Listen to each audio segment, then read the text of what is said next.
Hi, Ben here from Gwinear Angling, and welcome to the Gwinear Guide to Newquay Harbour and the Fly Cellars.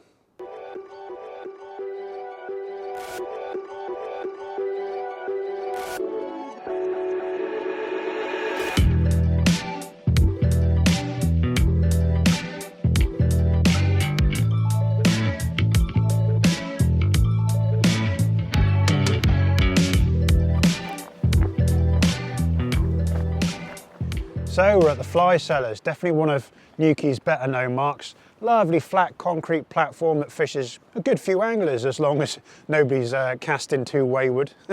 It's always been very popular with mackerel anglers in the summer. This mark is very good for mackerel, although inevitably the seals will pinch a few off you, especially if you're not reeling fast enough.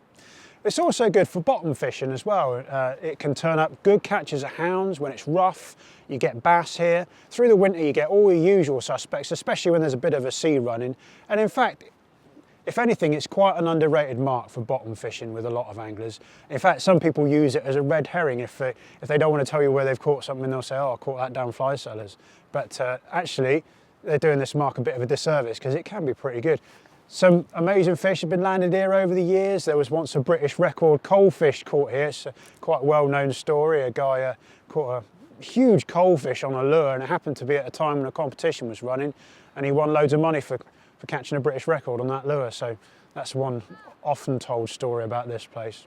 So on either side of the quay are sort of patches and fingers of rough ground, and you can fish on those if you're after something like a conger or a rocklin. Sam in the shop has had an absolutely enormous rocklin from here before, so maybe that's still living here. Give it a go. You do get wrasse here, and of course plenty of mackerel, scad, garfish. You'll get flatfish on the bottom in the summer. It can produce quite a varied amount of species. Tactics wise, very simple. I would advise keeping casting at the shorter end of the range here because there's an awful lot of boat traffic goes past going into the harbour, and if you try and cast to those longer ranges you are going to have some problems with those boats at times. This mark gives great fishing over high water, and that's typically when the boats come in, but it also can produce over low, especially for like your bass and your hounds and things like that, so don't rule out low water for this location.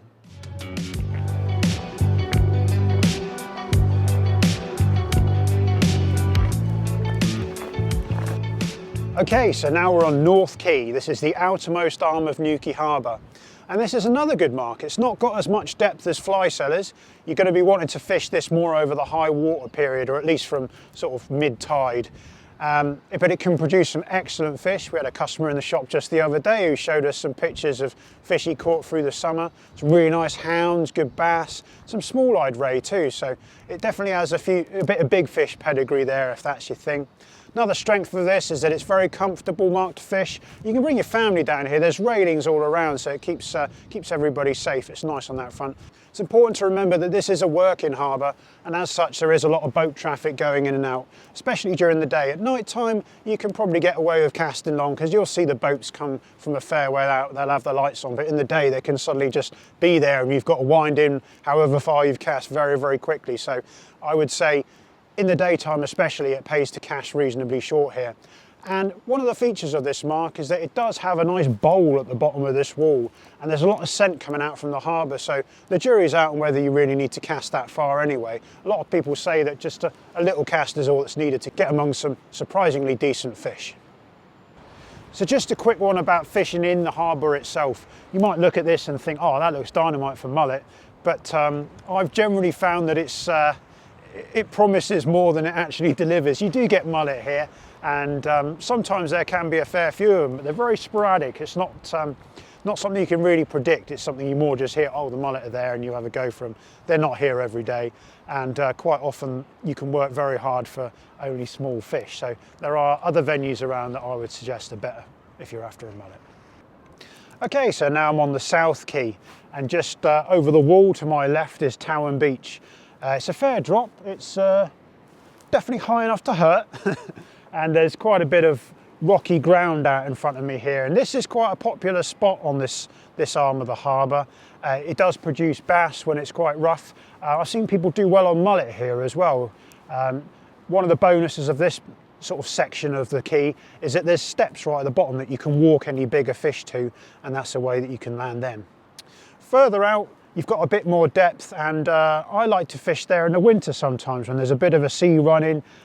You can use a multi-hook rig with fairly light gear. You can put together a nice little bag of coalies sometimes, flounder, whiting, little pollock and pouting, with the odd bonus bass mixed in, and that's a real fun little session. If you wanted to take your kids fishing, that would be a real good one. And this venue in general is very family friendly. The walls keep everyone pretty safe, and yeah, it's good for that. Nighttime is generally the better time for a lot of the species, especially in the colder months of the year. But in the summer, of course, in daytime, you can feather and float fish for mackerel, and this is a good area for that too. Also, you've always got to be wary of the seals that hang around here. They can be a pest, but you just got to deal with them as best as you can, really.